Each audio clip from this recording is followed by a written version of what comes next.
our presentation on enzymes, nature's catalysts. Today, we'll explore the fascinating world of enzymes and their crucial role in our digestive processes. Let's begin. Our first enzyme is ptyalin, found in the salivary glands. Ptyalin initiates carbohydrate digestion in the mouth. Ptyalin breaks down complex carbohydrates, such as starches, into maltose, a disaccharide. It is absorbed into the bloodstream as a source of energy. Macronutrient, carbohydrates, substrate, starches. Next, we have amylase, present in both the salivary glands and pancreas. Amylase breaks down carbohydrates into simple sugars, monosaccharides, maltose, and glucose. These end products are absorbed into the bloodstream as essential sources of energy. Macronutrient, carbohydrates, substrate, starches. Moving on to lipase, this enzyme is produced in the pancreas and small intestine. Lipase breaks down fats into fatty acids and glycerol, specifically triglycerides, and converts them into fatty acids and glycerol. These end products are used as an energy source. Macronutrient, fats, substrate, triglycerides. Gastric lipase operates within the stomach and shares a common function with lipase, breaking down fats. However, its action starts in the stomach.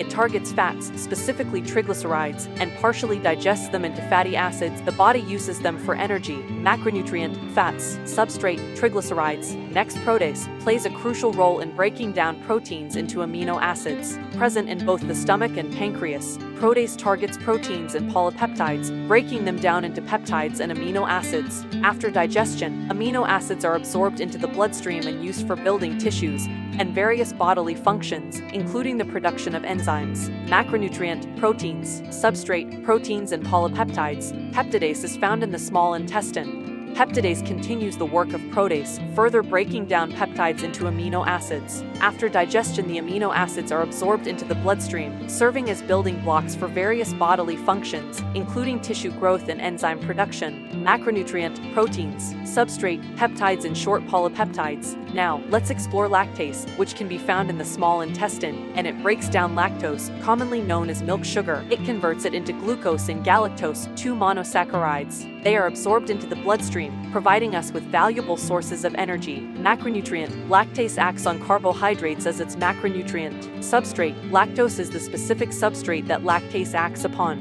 Maltase, located in the small intestine, is another carbohydrate digesting enzyme, focusing on maltose. Maltase breaks down maltose into glucose, a monosaccharide, absorbed into the bloodstream, providing us with valuable sources of energy. Macronutrient, maltase acts on carbohydrates as its macronutrient. Substrate, maltose is the specific substrate that maltase acts upon. Lastly, we have sucrase, which is produced in the small intestine and plays a significant role in carbohydrate digestion. Sucrase targets sucrose and converts it into glucose and fructose, two monosaccharides. These are absorbed into the bloodstream, providing us with essential sources of energy. Macronutrient, sucrase acts on carbohydrates as its macronutrient. Substrate, sucrose is the specific substrate that sucrase acts upon. Enzymes are the unsung heroes of our digestive system, breaking down complex substances into simple, usable forms. We hope you enjoyed this exploration into the world of enzymes and how they contribute to our overall health and well-being.